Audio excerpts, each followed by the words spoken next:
Hey everyone, this is Adam Elenbaas from Nightlight Astrology. Happy Friday, everybody. Today we are going to take a look at two of the major transits that are forming over the weekend. We will see Mercury conjoining Uranus in the sign of Taurus, while the Sun in Gemini, Mercury's home sign, will be trining Pluto in Aquarius. Those two transits are happening very close, back to back, and Saturn is entering Aries over the weekend. We've covered a lot of the Saturn Aries ingress over the course of this past week. So if you haven't yet seen those videos, you can go back and take a look. The focus of today will really be on the Mercury, Uranus, and Sun Pluto dynamic.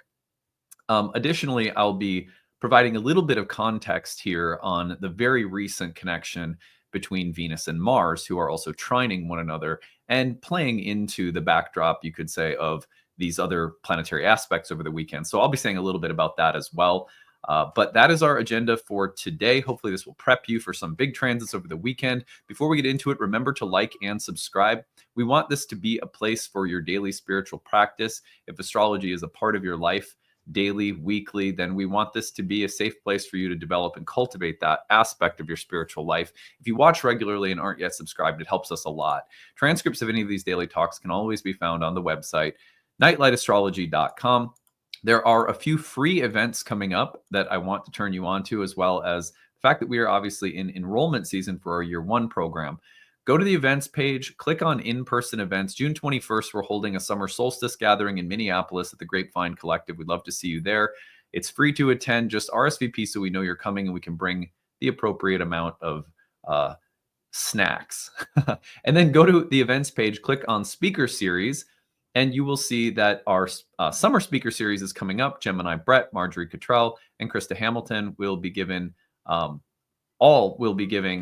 talks in our upcoming speaker series. So we're very excited for you guys to attend these talks. They're going to be fantastic educational talks, and they're free. They're facilitated through the Kickstarter every year. So if you'd like to attend, those are free. Just register. You get the link. If you can't attend live, you get the replay later. Going up to the events page, click on live talks. You can see my summer lineup of webinars.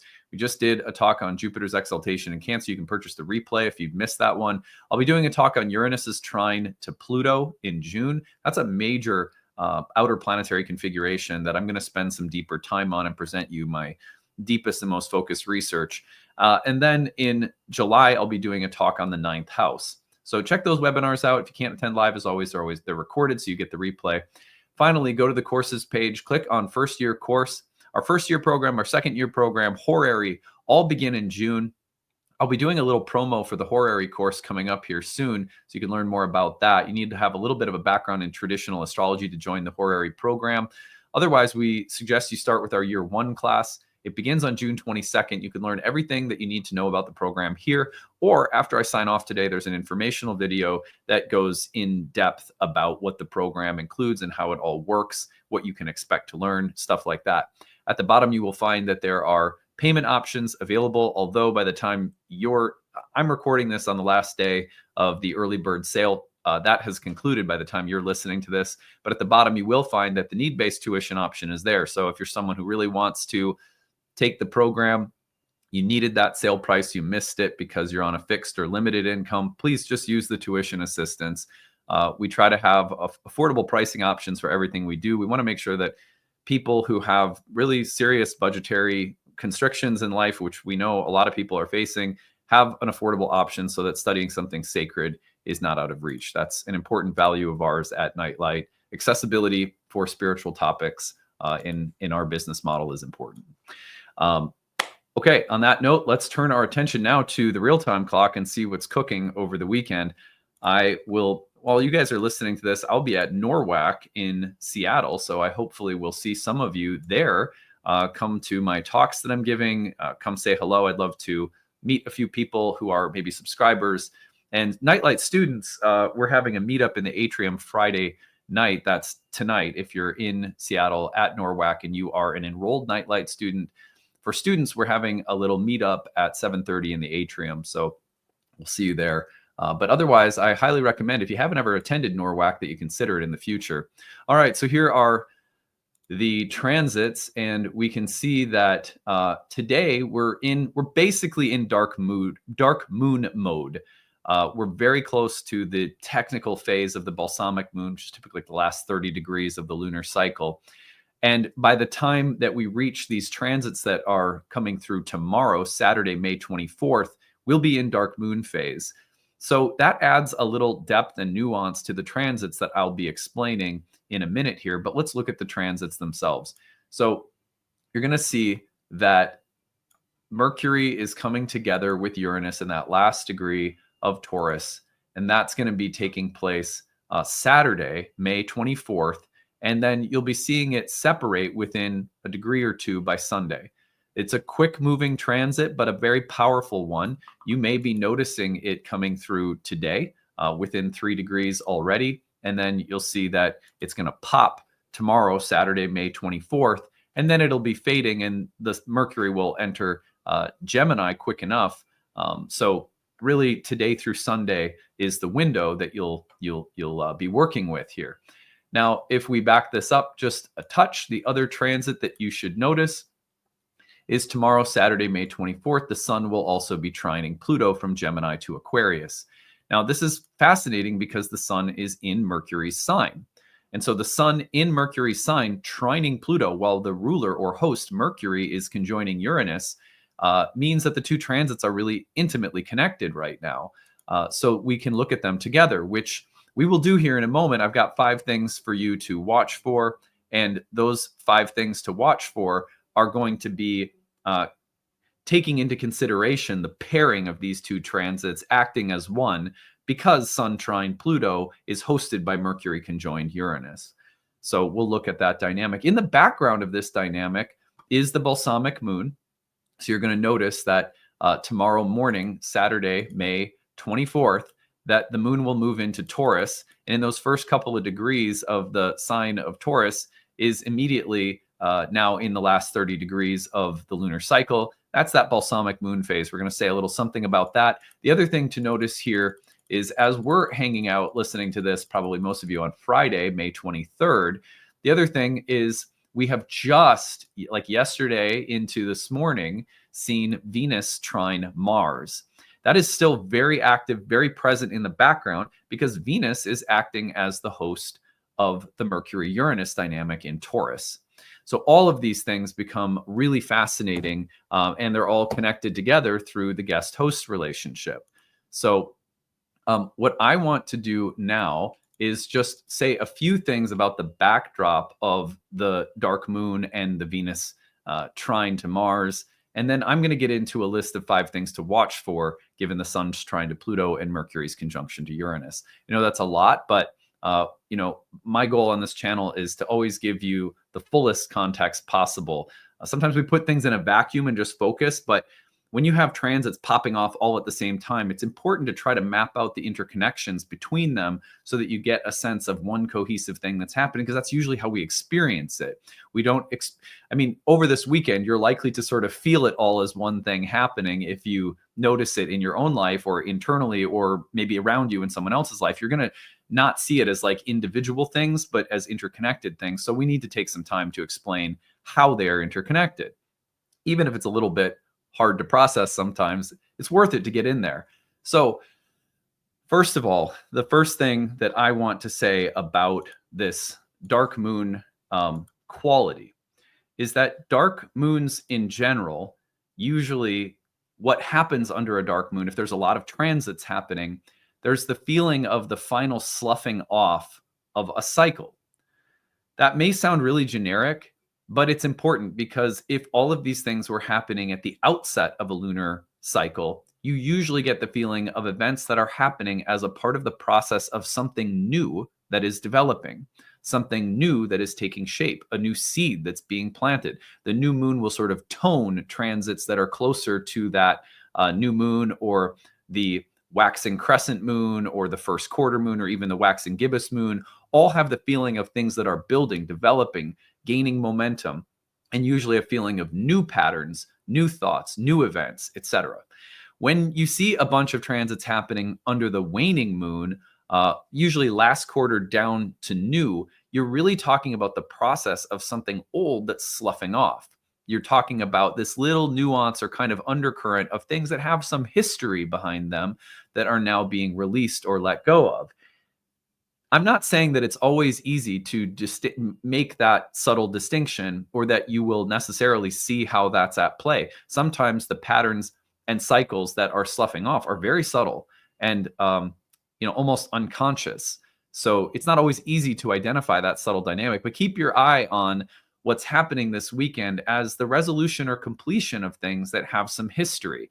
Things are happening differently. Things are concluding. Things are completing. I'm reaping what's been sown. Even on a subtle level, look for this as resolution of things with some past, some history. Okay, so that's what we're going to say here about the dark moon. Now let's make some connections to the Venus trine to Mars. This Venus trine to Mars, Venus hosts the Mercury-Uranus conjunction in Taurus. We're going to say a bunch of things about Mercury, Uranus, and Sun trining Pluto, but it's important to note that Venus is in the superior position over Mars and in Mars's sign with reception. So let me put it like this. Let's say that someone comes into my home as a guest. I'm now the house of Mars, let's say.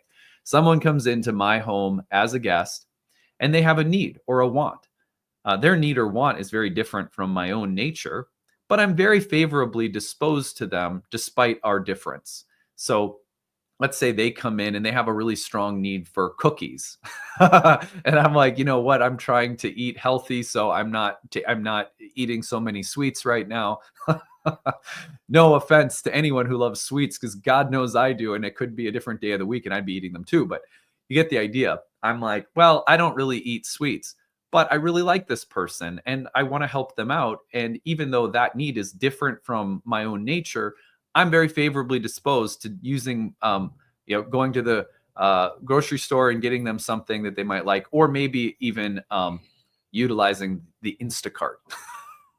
You guys know. Okay, so anyway, Ashley is home and Hilda is very interested in going to see her. So I'm going to pause and let her out. Okay, shows how much she loves me. Ashley comes home and I'm chopped liver. No, I'm just playing. So with Venus in the superior position over Mars in Mars's sign, that's a very benefic, positive kind of connection between the two of them, because you're talking about, the goddess of peace, love, sensual enjoyment, art, beauty, and the god of conflict, assertion, bravery, courage. And they're not, they're lovers, because they're kind of like opposites that like to tango with one another. And yet they're very different.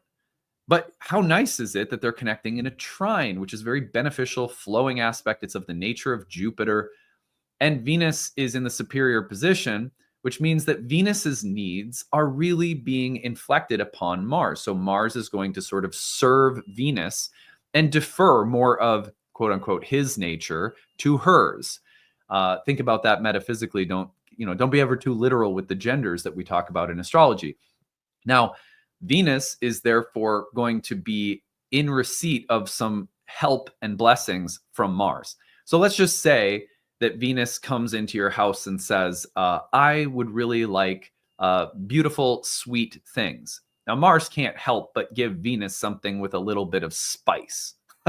So let's say Mars is like, okay, here's some chocolate, but it's got some chilies in it, or it's got some like, I don't know, something a little spicy chocolate, Venus is like, oh, well, I can deal with that. So there's a little bit of a compromise going on between Venus and Mars, where there might be a little spice. But Venus and Mars getting along right now in the background is very important. These are very powerful aspects happening over the weekend. To see a harmonizing trine between Venus and Mars, with Venus in the superior position, really does mean that whatever is resolving itself, if we use that dark moon, balsamic moon context, whatever is resolving itself, whatever these transits bring that offers a kind of resolution, ending, sloughing off, completion, conclusion, etc., there's a feeling of it being harmonious, a little edgy, but harmonizing nonetheless. This, to me, it strikes me as a moment of the potential for positive, smoother resolution of very dynamic energies at the very end of a cycle.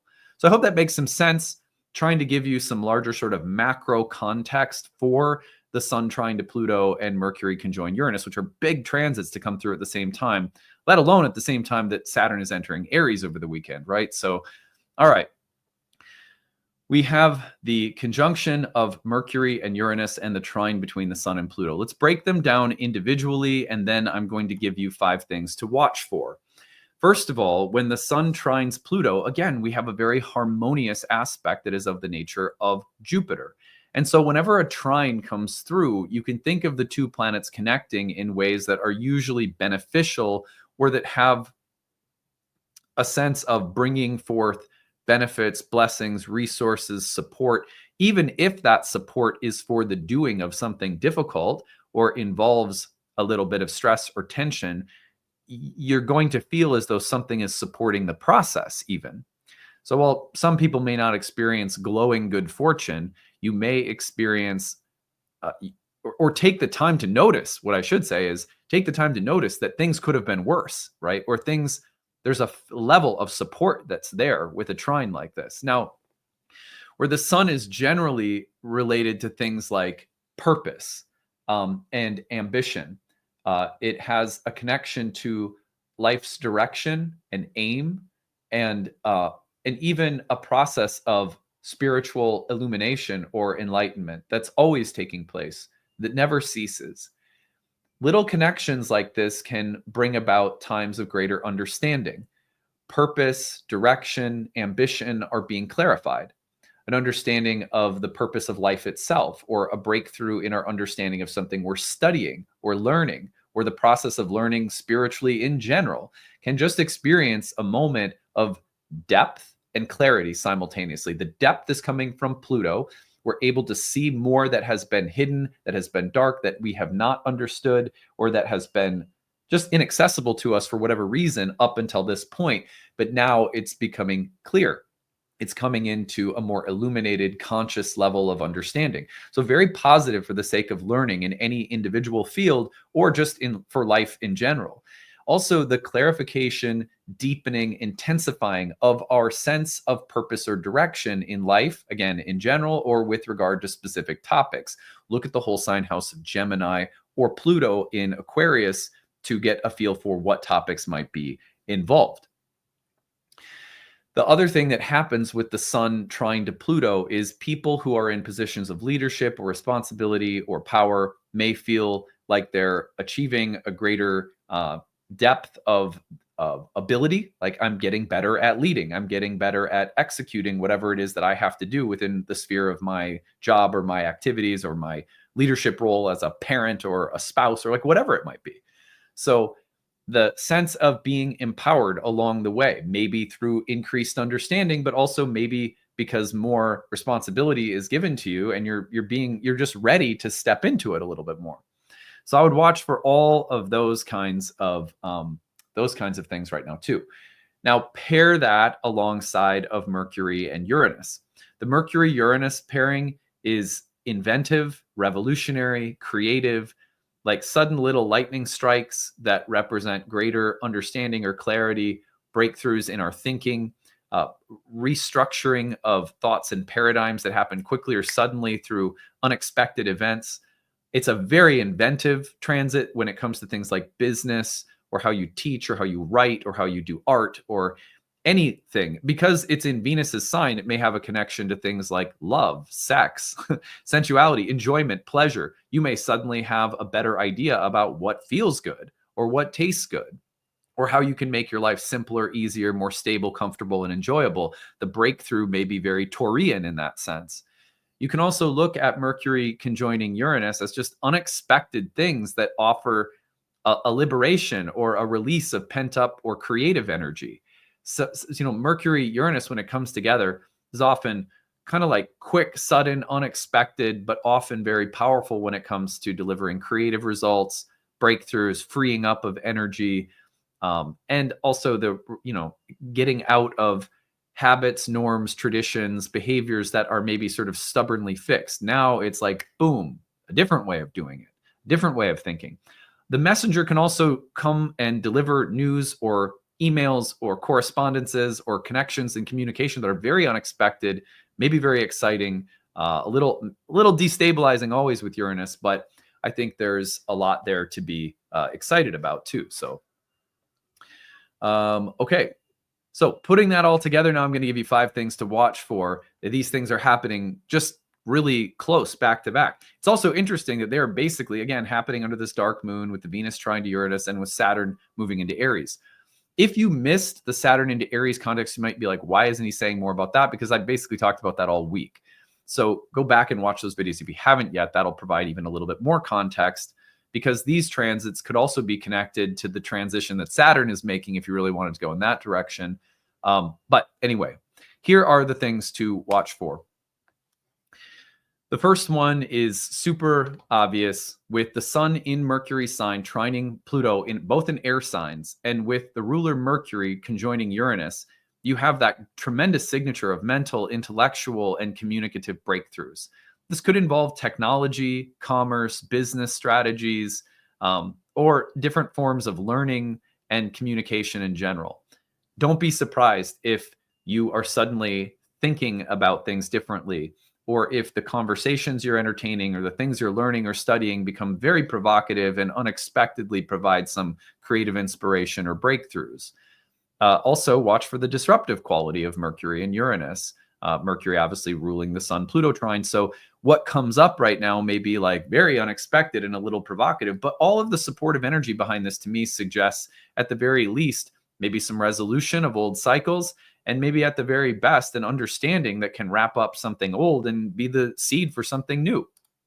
2 would be powerful resources coming forth, perhaps surprisingly or suddenly. We've got a trine between the Sun and Pluto. That is often a very enriching and empowering dynamic. And then we also have Mercury conjoining Uranus, which will often provide sudden breakthroughs and surprises. I would think of this as the potential, again, maybe at the worst, for something to come forth that allows for resolution of old stuff. And isn't it nice to move on? On the other hand, powerful resources coming forth, perhaps surprisingly or suddenly, could be anything that just is a benefit or an aid or support that you weren't necessarily expecting to be there, but suddenly it is, so take advantage of it. 3 would be smoothing or mending rough or frayed edges. With Venus trine to Mars in the background, the harmonization of Venus and Mars suggests to me that if there have been places of misunderstanding, miscommunication, or clashes somehow with others, that you may find a supportive energy for greater understanding, greater flexibility mentally, emotionally, that allows for repair or harmonization to take place if there have been hurt feelings or misunderstandings. I think that's a great benefit of this connection.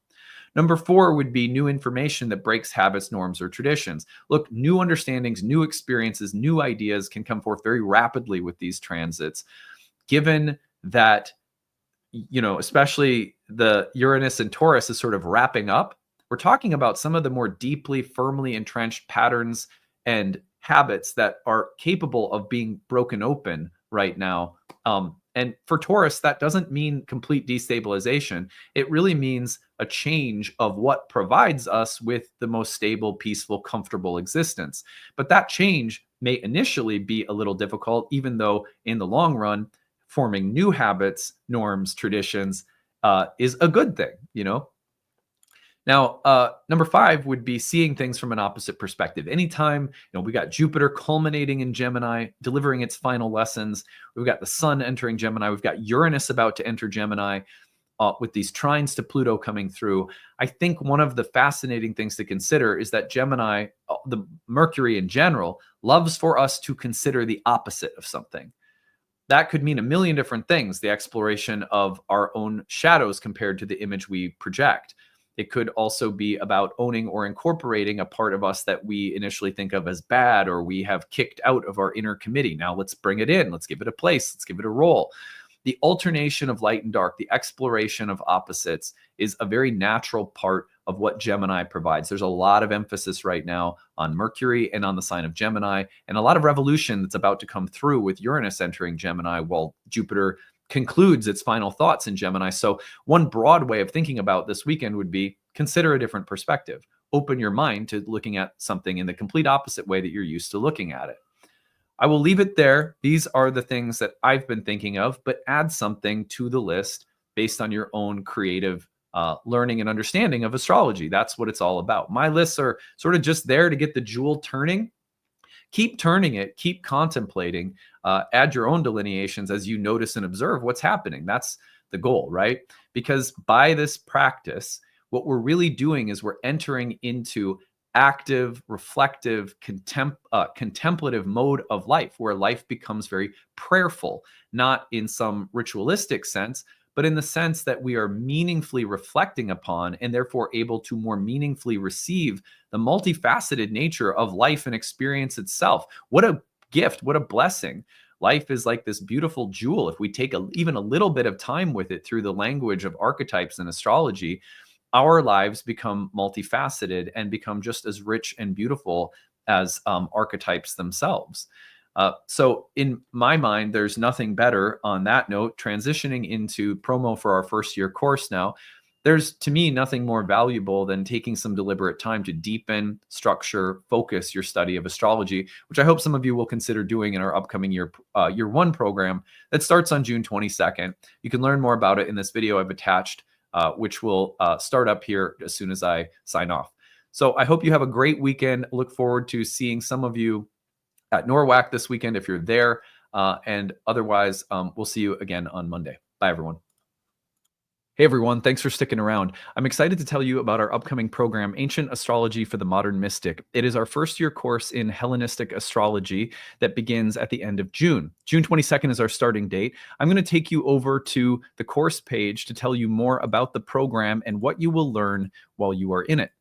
So here we go over to the Nightlight Astrology website. You can find this at nightlightastrology.com. Click on the courses tab, go to the first year course.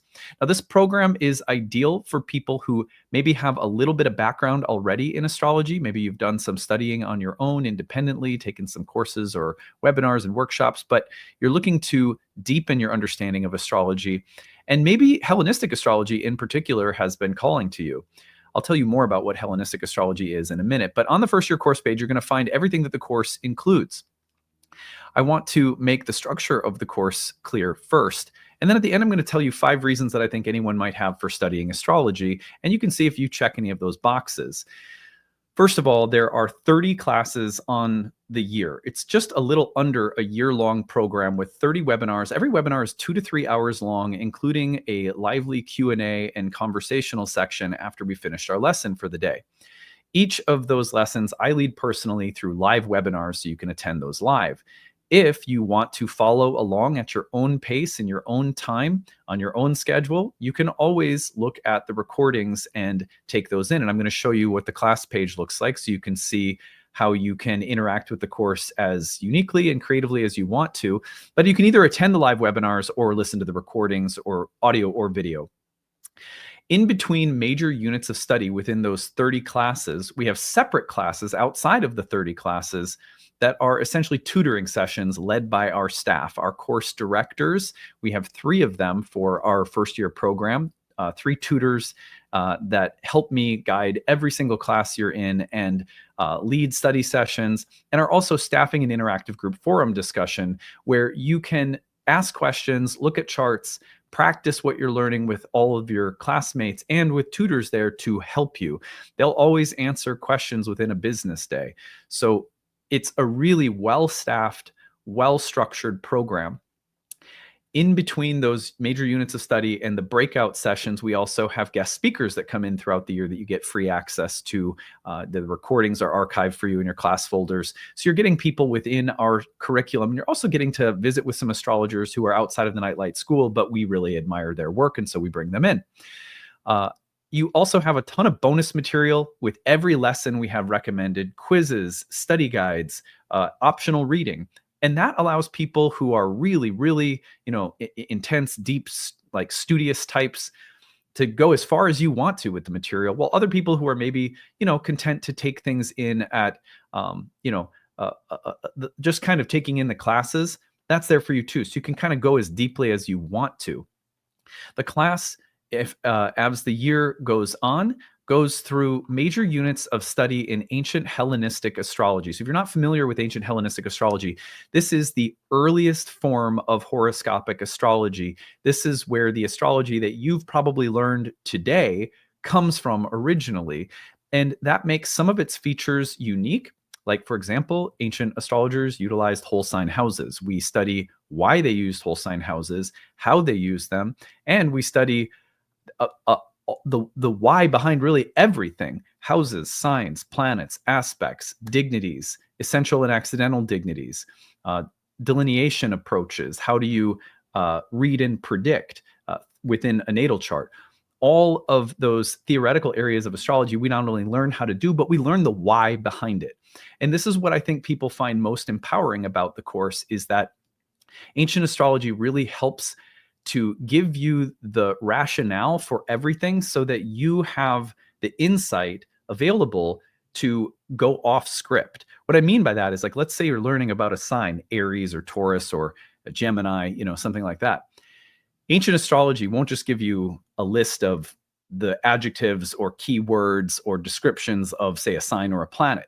It will give you an underlying philosophical explanation that then allows you to extrapolate from it the kinds of lists that you read in textbooks, which means you'll have an understanding of why everything on a list in a textbook is there in the first place.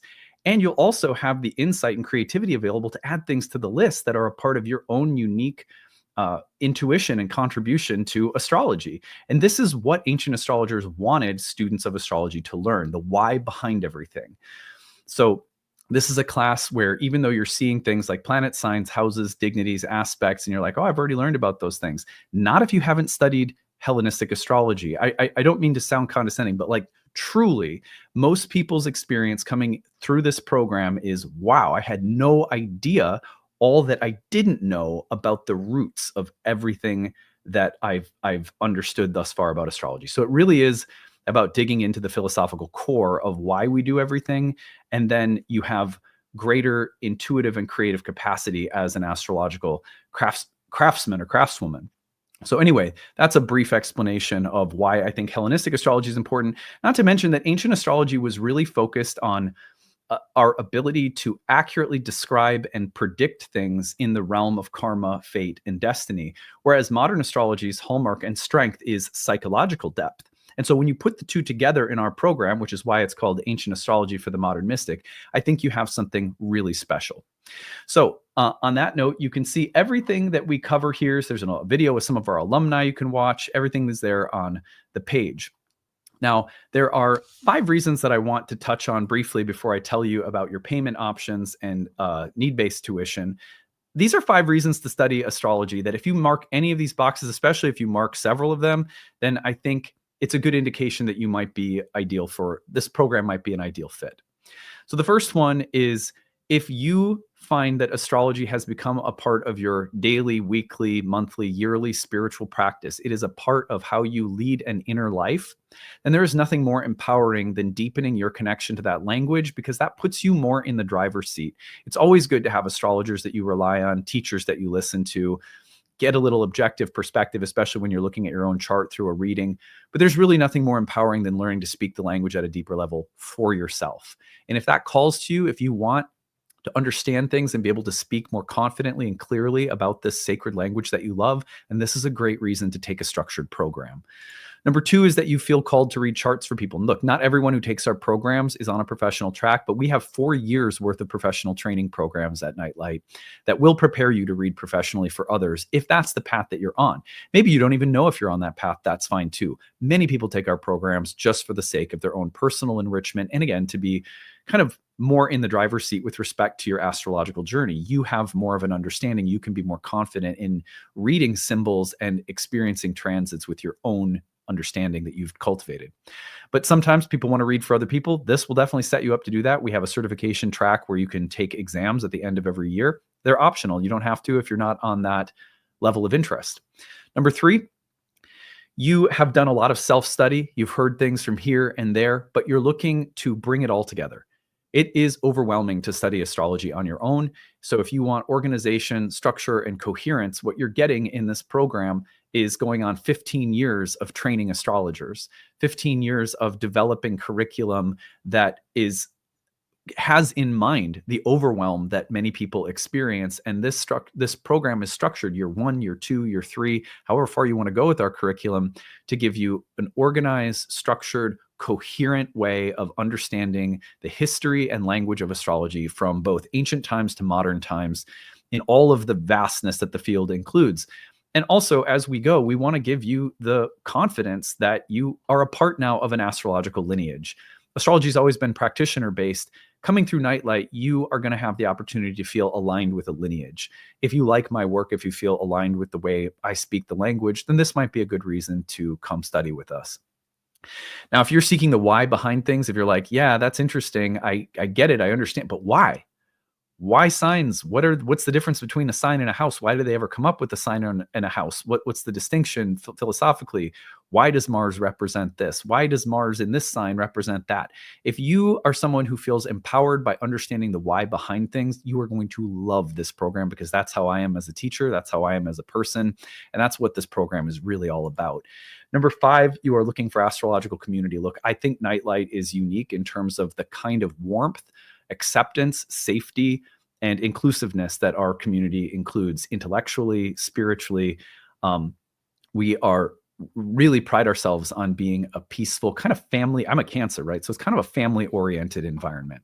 So anyway, I will end it there. If you check any of those boxes, you may want to consider studying with us. Now, I'm going to take you over to 2 things. I want to show you the dashboard.